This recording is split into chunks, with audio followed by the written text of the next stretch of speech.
तो लगभग 50 लोगों को हिरासत में लिया गया पूरी घटना के बाद, और अभी भी पूरे इलाके में सर्च ऑपरेशन लगातार जारी है।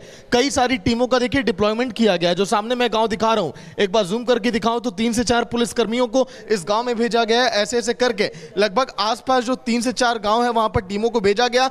ये अब देखा जा रहा है कि आखिर उस समय यहां पर कितने मोबाइल फोन एक्टिव थे, झुंड में कितने लोगों की भीड़ यहां पर पहुंची और कितने मोबाइल टावर ऐसे थे जो लगातार संपर्क कर रहे थे। साजिश आखिर कैसे हुई, देखिए ये बाइक मैं आपको दिखा रहा हूं एक्सक्लूसिव, जिसको अभी तुरंत देखिए नहर में से निकाला गया है। कितनी एकदम ये नई ये बाइक थी। जो भी यहां पर देखिए उपद्रवियों को दिखाई दिया, या तो उसको आग के हवाले कर दिए या तो इस नहर में फेंक दिया गया। ये जो नहर मैं आपको दिखा रहा हूं, लगभग अभी भी इसमें कहा जा रहा है कि 8 से 10 गाड़ियां हैं, उन गाड़ियों को अभी भी ढूंढा जा रहा है। लगभग कल के दिन 50 से 60 गाड़ियों को जला के इसी के अंदर देखिए आग के हवाले करने के बाद इसमें डाल दिया गया था। इस बाइक को भी निकाला गया है। सामने जो देखिए दवा की दुकान है, यहां पर 3 से 4 देखिए सीसीटीवी लगे हैं। उन सीसीटीवी के जरिए अब लगातार पुलिस अब पहचान कर रही है कि आखिर कौन से लोग थे जिन लोगों ने यहां पर बाइक डाली। अब मैं हिंसा वाली देखिए मेन लोकेशन पर विवेक अब लेकर चल रहा हूं आपको। ये देखिए गाड़ियों के अभी भी यहां पर जले हुए निशान आपको दिखाई दे रहे हैं। नहर के बगल में देखिए जहां पर गाड़ियों को आग के हवाले किया गया, फिर इसी नहर में देखिए गाड़ियों को डाल दिया गया।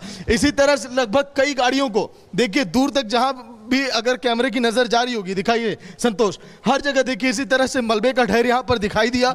कल देर रात जेसीबी और बुलडोजर के माध्यम से देखिए उन मलबों को हटाया गया, लेकिन अब लगातार यहां पर अधिकारी एक्टिव हो गए। और अब मैं आपको लेकर चल रहा हूं जहां पर देखिए हिंसा की शुरुआत हुई। कई देखिए औरतों के साड़ी खींच दिए गए, कई महिलाओं को चोटें आई, कुछ लोग अस्पताल जा रहे थे, देखिए उनके जेवर लूट लिए गए, उनके गले के चैन लूट लिए गए। जो आजाद के समर्थक थे आखिर वो लोग इतने उग्र क्यों हो गए, सवाल अब ये खड़े हो रहे हैं। देखिए बारिश हो रही है, लेकिन बारिश के बावजूद पुलिस की टीमें इस समय एक्टिव है पूरे प्रयागराज के इस हिंसाग्रस्त इलाके में। तमाम ट्रैफिक पुलिस कर्मी भी यहां पर पहुंचे, जो लगातार ये भी पहचान कर रहे हैं कि आखिर जो गाड़ियां जलाई गई, जो गाड़ियां अभी नहर में मिली हैं, आखिर जो नंबर प्लेट उसके हैं उसकी क्या पहचान है। क्योंकि जो गाड़ियां नहर में मिली हैं, विवेक कहा जा रहा है उपद्रवियों की वो गाड़ी है, उन्होंने कई अपनी ही गाड़ियों को आग के हवाले कर दिया।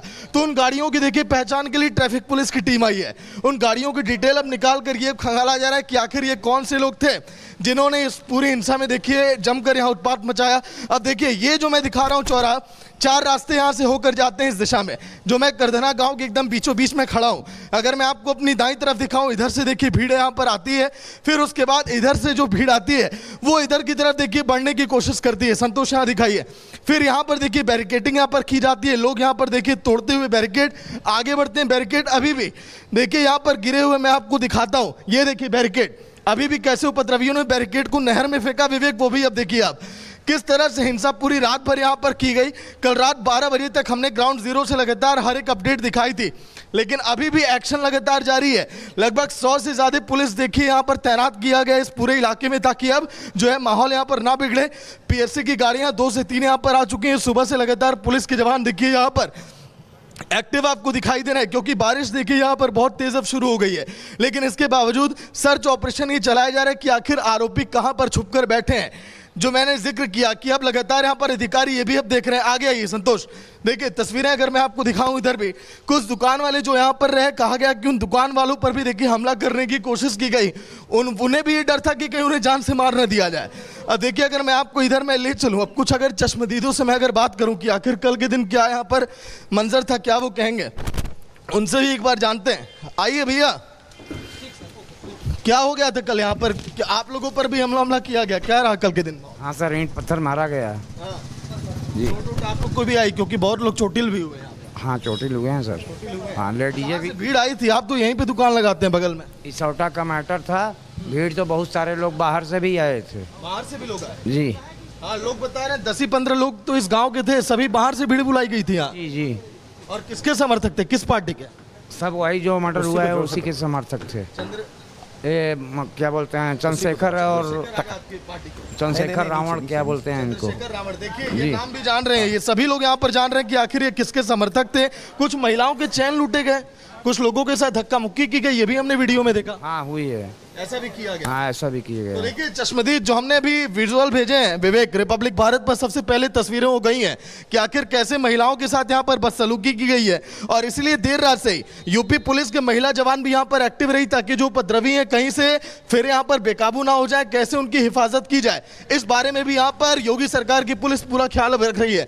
देखिए आंसू गैस के गोले के साथ साथ बुलेट प्रूफ जैकेट के साथ ही साथ हाथों में हथियार इनके इसीलिए ताकि हालात अगर बिगड़े तो उसको कंट्रोल में किया जाए, भीड़ को तितर बितर किया जाए। आंसू गैस के गोले से इसीलिए भी सुरक्षा के लिहाज से नहीं, ये भी यहां पर दिया गया है। लेकिन अब देखिए प्रयागराज में माहौल ना बिगड़े इसके लिए तमाम अधिकारियों की गाड़ियां इस समय तैनात हो चुकी हैं। अगर मैं बात करूं, डीसीपी लगातार खुद इस समय ग्राउंड जीरो पर एक्टिव है और हर एक देखिए जो हमारी बेटी है उसको न्याय मिले, उसके परिवार को न्याय मिले। और फिर इसोटा में जो घटना हुई है उस घटना में जो एक शेड्यूल कास्ट के व्यक्ति को मारकर जला दिया गया गेहूं के खेत में, उस परिवार को न्याय मिले, उनकी मांगों को पूरा किया जाए, क्योंकि अभी तक उनकी मांगें पूरी नहीं हुई हैं।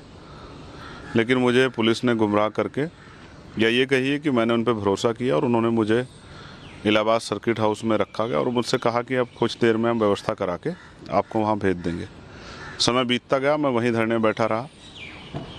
अब थोड़ी देर में फिर ये हुआ कि मैंने कहा कि मैं अकेला आदमी जाना चाहता हूँ, आप अपनी गाड़ी के साथ ले जाओ, मुझे कोई दिक्कत नहीं, मैं वहाँ से चल के यहाँ आया हूँ। परिवार भी चाहता है, परिवार से आम लोगों की बात हुई, उन्होंने भी कहा कि भाई को एक बार आके यहाँ मेरी बेटी की हालत देखनी चाहिए, हमारी हालत देखनी चाहिए। दोनों परिवारों की यही मांग थी, लेकिन पुलिस ने ना जाने क्यों जो है किसके दबाव मुझे जाने नहीं दिया। अंत जो है मैंने कहा कि अगर मुझे नहीं ले जा रहे तो उन परिवारों को यहाँ बुला दो। तो जैसे पुलिस ने, एडमिनिस्ट्रेशन ने सब ठान लिया था कि हम इनको ना वहाँ जाने देंगे, ना परिवार से मिलने देंगे। ये पहली बार हुआ है मेरे उसमें भी कि कोई अपने परिवार से नहीं मिल पा रहा, वो जो अन्याय उनके साथ हुआ उसको सुन नहीं पा रहा। जब तक देखिए कई तरह के आरोप लगते हैं, जब तक आप जाओगे नहीं, सुनोगे नहीं, समझोगे नहीं क्या सिचुएशन, उसको एनालिसिस नहीं करोगे तो आप क्या कह सकते हो। तो जब मैं गया ही नहीं, मिला ही नहीं, तो मैं क्या बता दूँ। मुझे ऐसा लगता है कि पुलिस नहीं चाहती थी, शायद पुलिस और एडमिनिस्ट्रेशन ने कुछ इस तरह के अपराध किए हैं, उनको छिपाने के लिए मुझे वहाँ जाने से रोका गया। अगर मैं वहाँ जाता तो वो सामने आते और फिर आप मीडिया के साथियों के जरिए कल मैं उन पर आवाज़ उठाता, शायद इसी वजह से जो है मुझे रोका गया है। हंगामा भी हुआ, जम पे मवाल भी हुआ, जिस तरीके के वीडियो आए, क्या कुछ रहा? देखिए मैं समझता हूँ ये पूरी कॉन्स्पिरेसी है और ये जो कौशाम्बी की घटना है उससे ध्यान हटाने के लिए किया गया है। मैं चाहता हूँ इसकी सीबीआई के द्वारा जांच की जाए, क्योंकि हमारे जो कार्यकर्ता हैं वो संविधान को मानने वाले लोग हैं, वो कभी हिंसा का प्रयोग नहीं करते। आजकल आम हो गया है, बहुत सारी पार्टियों के लोग नीला पटका पहनते। किसने नीला पटका पहन के ये सब चीज़ें की मुझे जानकारी, क्योंकि मैं मौके पर नहीं था, जैसे आप मौके पर नहीं थे, मैं भी मौके पर, मुझे भी जानकारी नहीं। तो मगर मैं चाहता हूँ इसकी सीबीआई जाँच हो, जो दूध का दूध पानी का पानी हो जाए, पता लग जाए किसने कराया, क्या सिचुएशन थी, क्यों हुआ, क्या स्थिति थी, पुलिस ने लाठीचार्ज किया, पथराव हुआ आम लोगों पे, तब ये हुआ, कैसे हुआ, इसमें कौन कौन शामिल थे, इसकी जांच हो जाए। लेकिन मैं एक बात स्पष्ट कहना चाहता हूं कि अगर सिर्फ हमारे लोगों को टारगेट करके उन पे जो है इस तरह से अन्याय किया जाएगा तो हम लोग चुप नहीं बैठेंगे। मैं अपनी तरफ से जाँच की मांग कर रहा हूँ, तो क्योंकि मैं जानता हूँ कि हमारे लोग दोषी नहीं हैं। अगर सरकार जो है या पुलिस या एडमिनिस्ट्रेशन हमारे लोगों को जानबूझ के, हमारी पार्टी की बढ़ती ताकत को देख के, हमारी पार्टी की ज़मीन पे जो लोगों में प्यार बढ़ रहा है उसको देख के अगर हमारे लोगों को टारगेट करने का काम करेंगे तो हम लोग किसी भी कीमत पर चुप नहीं रहेंगे। और हम प्रदेश चंद्रशेखर सफाई दे रहे हैं हिंसा के बाद और कह रहे हैं कि ये साजिश है और इसकी सीबीआई जांच होनी चाहिए। लेकिन सागर जो हिंसा के सबूत दिखा रहे हैं ग्राउंड जीरो से, सागर ये सबूत चीख चीख कर कह रहे हैं कि हिंसा की बड़ी साजिश तो रची गई और इतनी भीड़ अचानक आ गई, लेकिन किसके कहने पर आई, किसने गिरफ्तारी की अफवाह फैला दी और क्यों आम लोगों को निशाना बनाया जाने लगा। देखिए बिल्कुल अगर हम बात करें तो सुमित, जब यहाँ पर भीड़ एकत्रित होती है, उनके हाथों में जो नीले झंडे थे वो भी देखिए हमने दिखाया। फिलहाल देखिए अब यहाँ पर जो नीले झंडे थे वो आखिर झंडे कहाँ से पहुंचे, जो रोड पर हमने वीडियो भेजा वो चंद्रशेखर की पार्टी के झंडे हैं। अब आखिर जो 1500 समर्थक जो यहाँ पर उनके लिए जिंदाबाद के नारे लगा रहे थे, वो कह रहे थे कि मैं दलित युवक के परिवार से मिलने जा रहा हूँ, क्योंकि देखिए ये रास्ता जाता है उस गाँव की तरफ जिसका मैं जिक्र कर रहा हूँ। 13 अप्रैल की ये घटना है सुमित और विवेक। 13 अप्रैल को यहाँ पर एक दलित युवक की फाइनली लाश मिली। लाश मिलने के बाद यहाँ पर क्या हुआ कि लाश को सड़क पर रखकर प्रदर्शन किया गया। पुलिस कर्मियों को लाश को उठाने नहीं दिया जा रहा था, लेकिन आखिर 2 से ढाई महीने के बाद चंद्रशेखर को आने की आवश्यकता क्यों पड़ती है, लोग ये अब सवाल कर रहे हैं। ऐसा तो नहीं कि पूरी प्लानिंग की गई थी इस पूरी घटना को लेकर। अब देखिए, अगर मैं आपको आगे एक बार दिखाऊं तो आइए जल्दी से संतोष, देखिए लगातार जो फोर्सेस का डिप्लॉयमेंट है हर दिशाओं में किया जा रहा है। इसी वजह से ये जो गाड़ियां हैं पीएससी की, उसके आगे 2 से 3 गाड़ियों को और यहाँ पर देखिए बढ़ाया जा चुका है। वजह केवल एक है कि यहाँ पर माहौल अगर बिगड़े तो उसको देखिए कैसे फिर एक बार कंट्रोल में किया जाएगा। अब देखिए जो तमाम अधिकारी थे उन्होंने खुद कहा है कि गैंगस्टर एक्ट के तहत, एनएसए के तहत बड़ी कार्रवाई की जाएगी। अब फिलहाल जो हिंसाग्रस्त इलाके, एक दुकानों पर लगभग 15 से 20 यहाँ पर पुलिस कर्मियों की तैनाती की गई है, क्योंकि यहीं पर देखिए पुलिस की गाड़ियों को तोड़ दिया गया। लगभग 5 से 6 गाड़ियों को यहाँ पर निशाना बनाया गया था पुलिस कर्मियों के। जो लोग यहाँ पर राहगीर जा रहे थे उन्हें भी परेशान किया गया, उन्हें भी देखिए यहाँ पर रोका गया था। देखिए ये जो दुकानें थी, कल ये लोग भी, इन लोगों ने उस मंजर को यहाँ पर देखा था कि आखिर क्या यहाँ पर हुआ था। कल क्या हुआ था भैया जब यहाँ पर हिंसा हुई? यहाँ पे सर ये जानी समझी, सोची समझी सब साजिश है। अच्छा, चंद्रशेखर अभी लाइव में आए, वो कह रहे थे कि टीवी चैनल पे आके तो हमारे लोग नहीं है, नीला झंडा किसी और का हो सकता है। क्या दूसरे व्यक्ति थे? सब ये उन्हीं के आदमी थे। ये सब जानी समझी साजिश थी। वो मतलब दंगा करवाने का उनका पूरा यही मकसद है। अगर वो आ जाते तो और दंगा ये करवाते हैं। आ जाते तो और दंगे होते। आप सुनिए, मतलब कि यहाँ पे मतलब जितनी जाम में गाड़ियाँ फंसी थी, बहन बेटियाँ उसमें थे, शीशा फोड़ा गया, हम लोग कुछ नहीं बोले। हाँ भाई शीशा फोड़ा, वो भी गाड़ी वाले भी नहीं बोले। जब मतलब उनका स्तन दबाया गया तब मतलब हम लोग खुद स्वयं मतलब जाके मतलब वो किए। ये सब गाँव के निजी अंगों के साथ छेड़छाड़ भी किया गया, भी किए। बच्चे रो रहे थे, बिलक रहे थे। देखिए उपद्रवियों के हौसले कितने बुलंद थे। विवेक तो समेत सारे महिलाओं साक्ष्य के निजी मौजूद हैं सागर, सारे साक्ष्य मौजूद हैं और ये बता रहे हैं कि किस तरीके से हिंसात्मक कार्रवाई हुई। सड़कों पर जो वीरानी है, जो पुलिस है, जो जले हुए वाहन हैं, सब कुछ कह रहे हैं। और इससे ज्यादा क्या हो सकता है जब सबूत खुद आगे आकर बोल